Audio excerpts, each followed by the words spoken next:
Hi all. இந்த வீடியோவில் நம்ம பார்க்க போகிறது வந்து நம்மளுடைய அனகொண்டா ஐடி, அதாவது ஜூபிட்டர் நோட் புக் நம்ம யூஸ் பண்ணுறோம் இல்லையா ப்ரோக்ராம் பண்ணுறதுக்காக, அதை பற்றி தான். ஓகே, எதுக்கு நம்ம இன்னைக்கு இந்த ஜூபிட்டர் நோட் புக் பற்றி பார்க்குறோம் அப்படின்னா, த்ரூஅவுட் த செஷன் நாம் வந்து இந்த ஐடியை யூஸ் பண்ண போகிறோம். அண்ட் இந்த ஐடியில் வந்து நான் என்ன பண்ணுறேன் அப்படின்றது உங்களுக்கு தெரியல அப்படின்னா, இல்லை இந்த ஐடி எப்படி ஃபங்க்ஷன் ஆகும் அப்படின்றது உங்களுக்கு அண்டர்ஸ்டாண்ட் ஆகலை அப்படின்னா, நான் எக்ஸ்பிளைன் பண்ணக்கூடிய காம்ப்ளெக்ஸ் ப்ராசஸ்லாம் உங்களால் வந்து ஈஸியாக ஃபாலோ பண்ண முடியாது. ஸோ அதுக்காக நம்ம என்ன பண்ணுவோம் அப்படின்னா, ஃபர்ஸ்ட் நம்ம யூஸ் பண்ணக்கூடிய ஐடியை பற்றி தெரிஞ்சுக்கோம். சாதாரணமாகவே நாம் என்ன டூல் யூஸ் பண்ணாலும் அந்த டூல் ஏன் யூஸ் பண்ணுறோம், அந்த டூலோட ஃபீச்சர்ஸ் என்ன, அது வந்து எந்த அளவுக்கு நமக்கு வந்து ஹெல்ப் பண்ணுது அப்படின்ற டீட்டெயில்ஸ்லாம் தெரிஞ்சால் இன்னும் கொஞ்சம் ஈஸியாக இருக்கும், ரைட்?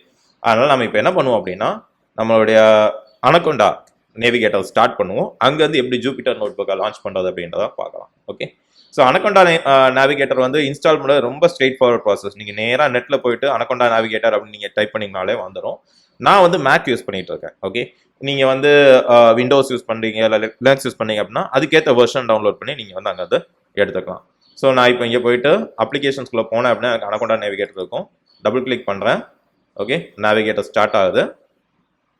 ஓகே, நேவிகேட்டர் ஸ்டார்ட் ஆகும்போது என்ன பண்ணும் அப்படின்னா டெர்மினல் ஓப்பன் பண்ணும். நான் டெர்மினல் காட்டுறேன். அது ஸ்டார்ட் ஆகி டெர்மினல் வந்த உடனே I can take it up. Okay, so இந்த மாதிரி வந்து நேவிகேட்டர் வந்து உங்களுக்கு வந்து விண்டோ காட்டும். அண்ட் இது என்ன பண்ணும் அப்படின்னா வந்து இதில் வந்து உங்களுக்கு மல்டிபிள் ஐடிஸை லான்ச் பண்ணுறதுக்கு ஆப்ஷன் இருக்கும். ஸோ இது பார்த்தீங்கன்னா வந்து உங்களுக்கு டேட்டா லோர் அப்படின்ற ஒரு ஐடிஇ, ஐபிஎம் வாட்சன் யாராவது யூஸ் பண்ணீங்கன்னா அதை நீங்கள் பார்த்துக்கலாம். ஐபிஎம் வாட்சன்லாம் வந்து ஐபிஎம்மோடது. நம்ம டிஸ்கஸ் பண்ண மாதிரி ஸ்பைடர் ஐடி இருக்குது. பைச்சாம், நீங்கள் வந்து பைச்சாமில் வந்து 2 வெர்ஷன் இருக்குது. ஒன்று வந்து கம்யூனிட்டி வெர்ஷன், ஒன்று ப்ரொஃபஷனல் வெர்ஷன். கம்யூனிட்டி வெர்ஷன் வந்து free of cost. Okay, professional வெர்ஷனுக்கு வந்து நீங்கள் வந்து பே பண்ணுற மாதிரி இருக்கும். அதை நீங்கள் யூஸ் பண்ணிக்கலாம். ஓகே, நாம் இப்போ லான்ச் பண்ண போகிறது வந்து ஜூபிட்டர். ஓகே, நான் இப்போ ஜூபிட்டர் லான்ச் பண்ணுறேன். நீங்கள் ஜஸ்ட் இதை கிளிக் பண்ணிங்கனாலே போதும், உங்களுக்கு வந்து இந்த மாதிரி டெர்மினல் ஓப்பன் ஆகும். டெர்மினல் ஓப்பன் ஆகிட்டு என்ன பண்ணும் அப்படின்னா உங்களுக்கு வந்து ஒரு லோக்கல் ஐபி வரும். இந்த பார்த்தீங்களா, இந்த HTTPS அப்படின்னு சொல்லிட்டு இந்த இது வருது. இதை நீங்கள் அப்படியே காப்பி பண்ணி போட்டிங்கன்னு வைங்களேன், உங்களுக்கு வந்து உங்களோட ஜூபிட்டர் நோட் புக் ஐடியை வந்து நீங்கள் ஆக்சஸ் பண்ணிக்கலாம். ஸோ இப்போ நான் பண்ணதுக்கு எனக்கு ஜூபிட்டர் நோட் புக் இந்த ஓப்பன் ஆகிருக்கு.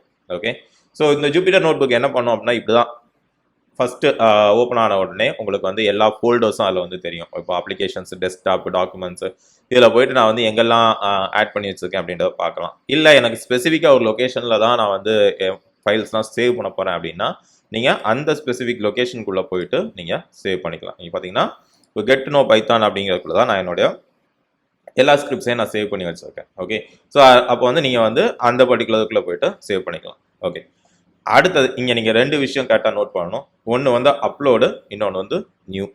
ஸோ அப்லோடு அப்படின்னா உங்கள்கிட்ட எக்ஸிஸ்டிங்காக பைத்தான் ஃபைல் ஒன்று இருக்குன்னு வைங்களேன், IPyNB அப்படின்னா ஐபைத்தான் நோட் புக் அப்படிங்கிறதா இதோட எக்ஸ்டென்ஷன். ஓகே, நார்மலாக நம்ம வந்து மற்ற ஐடிஸ்லாம் வந்து .py அப்படின்னு சேவ் பண்ணுவோம். இப்போ பைச்சாம் எடுத்துக்கிட்டிங்கன்னா அதோட ஃபைல் எக்ஸ்டென்ஷன் வந்து .pyன்னு இருக்கும். இது வந்து IPyNB அப்படின்னு இருக்குது. இதுக்கு ஏன் அப்படின்னா இந்த ஜூபிட்டர் நோட் புக் இதுக்கு முன்னாடி வந்து ஐபைத்தான் நோட் புக் அப்படின்னு தான் அதோட நேம் இருந்தது. ஓகே, ஸோ அதனால் அதோட எக்ஸ்டென்ஷன் IPyNBன்னு இருக்குது. நீங்கள் உங்கள்கிட்ட வேறு ஏதாவது ஒரு IPyNB ஃபைல் இருந்தாலும் நீங்கள் அதை வந்து இங்கே அப்லோட் பண்ணிக்கலாம். ஓகே, இல்லை நான் புதுசாக கிரியேட் பண்ணிக்கிறேன் அப்படின்னா நீங்கள் வந்து இங்கே போய் புதுசாக நீங்கள் கிரியேட் பண்ணிக்க முடியும். கிரியேட் பண்ணும்போது நீங்கள் வந்து என்ன வெர்ஷன் ஆஃப் பைத்தான் இன்ஸ்டால் பண்ணியிருக்கீங்களோ அந்த வெர்ஷன் நீங்கள் காட்டும்.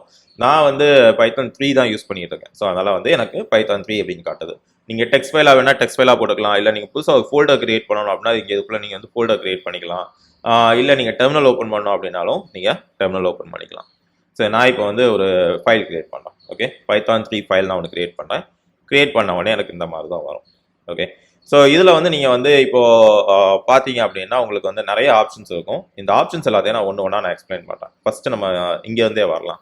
ஓகே, ஸோ எல்லா இடத்துலையும் இருக்கிற மாதிரி தான். ஸோ இந்த இடத்துல இந்த ஜூபிட்டர் அப்படின்ற பக்கத்தில் இந்த அன்டைட்டில் அப்படின்றது இருக்கு இல்லையா, இங்கே தான் போயிட்டு நீங்கள் வந்து உங்களோட ஃபைலோட நேமை சேவ் பண்ணுவீங்க. ஃபார் எக்ஸாம்பிள் இப்போ நான் வந்து ஐடி எக்ஸ்பிளனேஷன் அப்படின்னு நான் சேவ் பண்ணுறேன்னு வைங்க. ஸோ இப்போ நான் ஐடி எக்ஸ்பிளனேஷன் நான் சேவ் பண்ணி ரீநேம் கொடுத்தா எனக்கு இந்த நேமில் ஒரு ஃபைல் இங்கே கிரியேட் ஆகிருக்கும். இந்த பார்த்தீங்களா, ஐடி எக்ஸ்பிளனேஷன் அப்படின்னு சொல்லிட்டு. அண்ட் இதை நீங்கள் பார்த்தீங்கன்னா தெரியும், இந்த செஷனில் கிரியேட் ஆனதுனால இது வந்து பச்சை கலரில் இருக்குது. இதெல்லாம் முன்னாடியே நான் கிரியேட் பண்ணி வச்சதுனால பச்சை கலரில் இல்லை. ஓகே, இது ஒரு டிஃப்ரென்ஸ். நீங்கள் வந்து இப்போது கரண்ட்டாக லாகின் பண்ணிவிட்டு இப்போ நீங்கள் கிரியேட் பண்ண ஃபைல் அப்படின்னா இந்த மாதிரி ஒரு டிஃப்ரென்ஷியேஷன் இருக்கும். ஓகே, அடுத்தது நீங்கள் வந்து பார்க்க வேண்டியது ஐடியோட மெனு பார். ஸோ இதில் வந்து உங்களுக்கு மல்டிபிள் ஆப்ஷன்ஸ் இருக்கும். இப்போ ஃபைலுக்குள்ளே போனீங்கன்னா காப்பி பண்ணிக்கிறதுக்கு, சேவ் பண்ணிக்கிறதுக்கு, செக் பாயிண்ட்ஸ் வச்சுக்கிறதுக்கு, இந்த மாதிரி மல்டிபிள் ஆப்ஷன்ஸ் இருக்கும். இதில் வந்து செக் பாயிண்ட் அப்படின்ற ஒரு கான்செப்ட் இருக்கு. என்ன அப்படின்னா, இப்போ நம்ம டைப் பண்ணோம்னு வச்சுக்கோங்களேன். இப்போ நான் வந்து எக்ஸ் ஈக்குவல் டு 5 அப்படின்னு நான் டைப் பண்ணுறேன். ஓகே, இப்போ நான் இங்கே சேவ் பண்ணால் இது வந்து எனக்கு ஒரு செக் பாயிண்ட். ஓகே, அடுத்தது நான் இன்னொரு லைன்ஸ் சேவ் பண்ணுறேன். y ஈக்குவல் டு 10 அப்படின்னு நான் சேவ் பண்ணுறேன். இப்போ இதை நான் வந்து சேவ் பண்ணலை. ஓகே, சேவ் பண்ணாமல் நான் க்ளோஸ் பண்ணிட்டா அடுத்த டைம் நான் ஓப்பன் பண்ணும்போது எந்த செக் பாயிண்ட்ல நான் வந்து இதை வந்து கடைசியாக சேவ் பண்ணியிருக்கேன்னா அங்கே வந்து ஓப்பன் ஆகும். ஓகே, ஃபார் எக்ஸாம்பிள் இப்போ நான் இதை க்ளோஸ் பண்ணுறேன். சிஸ்டம் கேட்குது நீ பண்ண சேஞ்சஸ் எதுவுமே சேவ் ஆகலை அப்படின்னு. நான் பரவாயில்ல லீவ் அப்படின்னு கொடுத்தேன் அப்படின்னா மறுபடியும் இதை ஓப்பன் பண்ணும்போது பாருங்க, நாம ஒரே ஒரு செக் பாயிண்ட் தான் கிரியேட் பண்ணோம். எக்ஸ் ஈக்குவல் டு 5 அப்படின்ற செக் பாயிண்ட் தான் கிரியேட் பண்ணோம் இல்லையா? அதனால நம்ம கடைசி செக் பாயிண்ட்ல இருந்து அந்த டாக்குமெண்ட் லோட் ஆகுது. அந்த செக் பாயிண்ட்டுக்கு அப்புறம் நீங்க சேவ் பண்ணல அப்படின்னா புது செக் பாயிண்ட் கிரியேட் ஆயிருக்காது, அங்க வந்து உங்களுக்கு டாக்குமெண்ட் வராது. ஓகே, ஸோ இது வந்து ஃபர்ஸ்ட் நீங்க வந்து அண்டர்ஸ்டாண்ட் பண்ணிக்க வேண்டியது. நம்ம வந்து நார்மலா டெக்ஸ்ட் ஃபைல்ல சேவ் பண்றோம் இல்லையா, அதே தான் அங்க சேவ் அப்படின்னு சொல்லுவோம், இங்க வந்து செக் பாயிண்ட் அப்படின்னு நம்ம வந்து எக்ஸிக்யூட் பண்ணுவோம். ஸோ இதுதான் வந்து மெனு பார். மெனு பார்க்கு அடுத்து நாம என்ன பண்ணணும் அப்படின்னா வந்து நம்ம அடுத்து பார்க்க வேண்டியது இந்த இன்சர்ட் ஆப்ஷன். ஓகே, நான் இப்போ இந்த இடத்துல இருக்கேன், எனக்கு வந்து ஒரு செல் அபோவா வேணுமா பிலோவா வேணுமா அப்படின்றத சொல்லக்கூடியது. ஸோ இப்போ நான் இன்சர்ட் பிலோ அப்படின்னு நான் கொடுத்தேன் அப்படின்னா இதுக்கு அடுத்து எனக்கு ஒரு இது வரும். ஸோ அதுவே நான் வந்து செல்ல போய் இன்சர்ட் அபோவ் அப்படின்னு நான் கொடுத்தேன் அப்படின்னா எனக்கு கரண்ட் செல்லுக்கு மேலே ஒரு செல் கிரியேட் ஆகும். ஓகே, அடுத்தது வந்து கர்னல். இந்த கர்னல் அப்படின்றத நம்ம இந்த வீடியோட லேட்டர் பார்ட்டில் நம்ம பார்க்கலாம். அடுத்தது வந்து செல். இந்த செல் அப்படின்றது வந்து என்ன அப்படின்னா இந்த இருக்கு இல்லையா, ஸோ இதுதான் செல். இப்போ இது வந்து ஒரு செல். இந்த செல்லுக்குள்ள நீங்க ஒரு சின்ன பிளாக் ஆஃப் ப்ரோக்ராம் எழுதிக்கலாம், இதை இண்டிவிஜுவலாக நீங்க ரன் பண்ணிக்கலாம். ஸோ இப்போ for example X equal to 5 அப்படின்னு எழுதியிருக்கேன், print X. Okay, print X அப்படின்னு நான் கொடுக்குறேன். இப்போ நான் இதை ரன் பண்ணேன் அப்படின்னா எனக்கு இந்த செல் மட்டும் ரன் ஆகும், இதெல்லாம் அப்படியே சும்மா தான் உட்காந்துருக்கும். ஓகே, இந்த மாதிரி நீங்க செல்ல இண்டிவிஜுவலா ரன் பண்ணிக்கலாம். ஸோ இதை என்ன ஒரு அட்வான்டேஜ் அப்படின்னா, நம்ம வந்து குட்டி குட்டி ப்ரோக்ராமிங்கா நிறைய இல்லை, நம்மளோட ஒரு பெரிய ப்ரோக்ராமா இருக்கும், அந்த ப்ரோக்ராமோட பார்ட் பை பார்ட்டா நீங்க எக்ஸிக்யூட் பண்ணி பார்க்க முடியும். சாதாரணமா மற்ற ஐடிஸ்ல எல்லாம் என்ன ஆகும் அப்படின்னா, நீங்க எக்ஸிக்யூட் பண்ணீங்க அப்படின்னா மொத்த பார்ட்டும் மொத்த ப்ரோக்ராமும் ரன் ஆகும். இப்போ 1000 லைன் இருக்குன்னா 1000 லைன் ஆஃப் ப்ரோக்ராமே நீங்க வந்து எக்ஸிக்யூட் பண்ற மாதிரி இருக்கும்.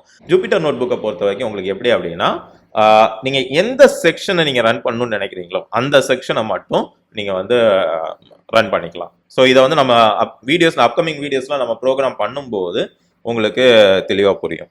ஓகே, ஸோ அடுத்தது வந்து நம்ம வந்து இந்த செல்லை வந்து ரன் பண்ணிட்டு அடுத்து கீழே வரணுமா மேலே வரணுமா எல்லா செல்லையும் ரன் பண்ணணுமா அப்படின்றத பார்த்துட்டு செல்லோட டைப் அப்படின்னு இருக்கு. ஒன்று வந்து code, markdown and raw NB convert. அதாவது கோட் அப்படின்னா நீங்க டைப் பண்ணியிருக்கக்கூடிய இந்த விஷயம் வந்து ஒரு கோட், பைத்தான் கோட் அப்படின்னு அக்செப்ட் பண்ணும்.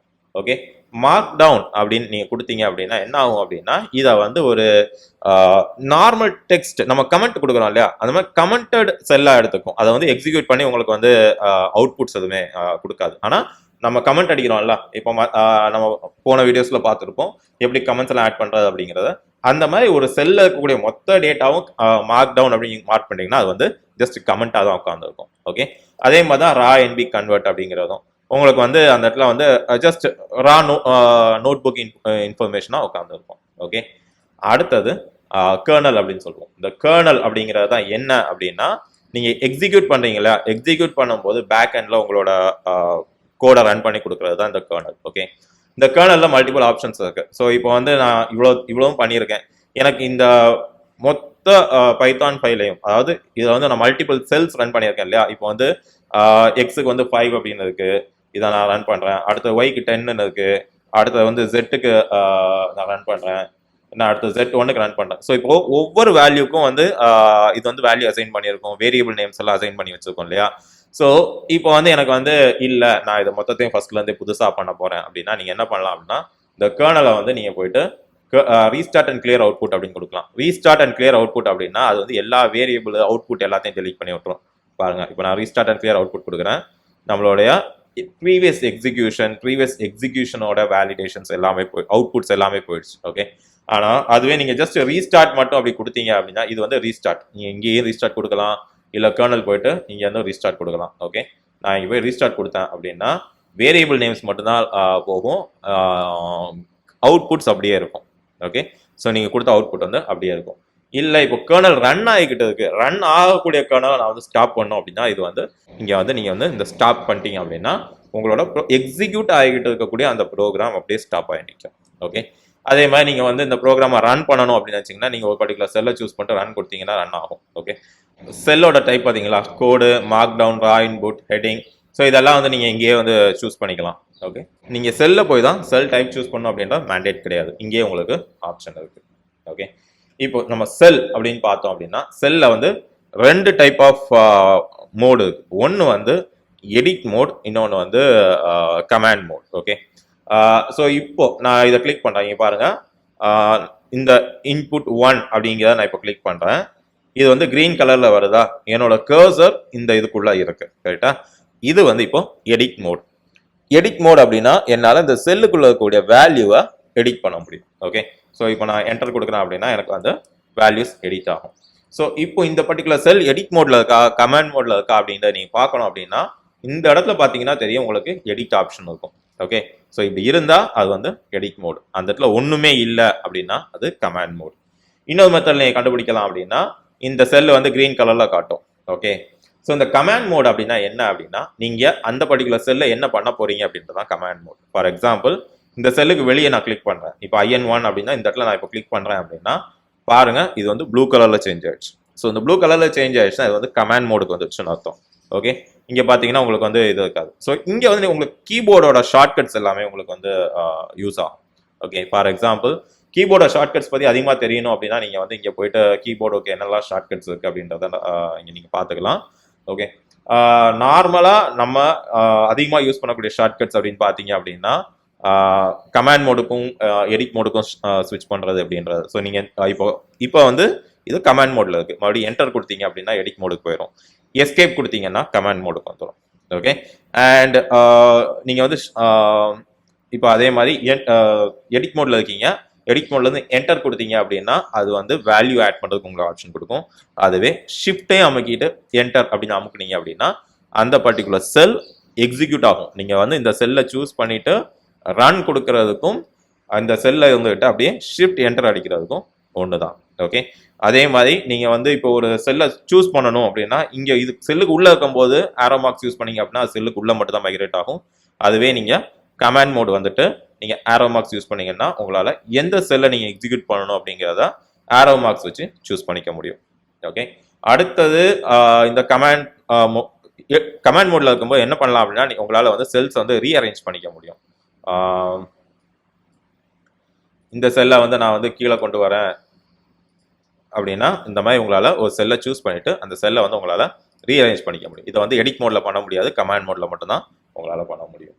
ஓகே, அண்ட் இன்னும் ஷார்ட்கட்ஸ் வேணும் அப்படின்னா இப்போ கமாண்ட் மோட்ல இருக்கும்போது உங்களுக்கு ஒரு செல்லை ஆட் பண்ணணும் அப்படின்னா நீங்க ஏ அப்படின்னு நீங்க கொடுத்தா போதும், செல் ஆட் ஆகிக்கிட்டே இருக்கும்.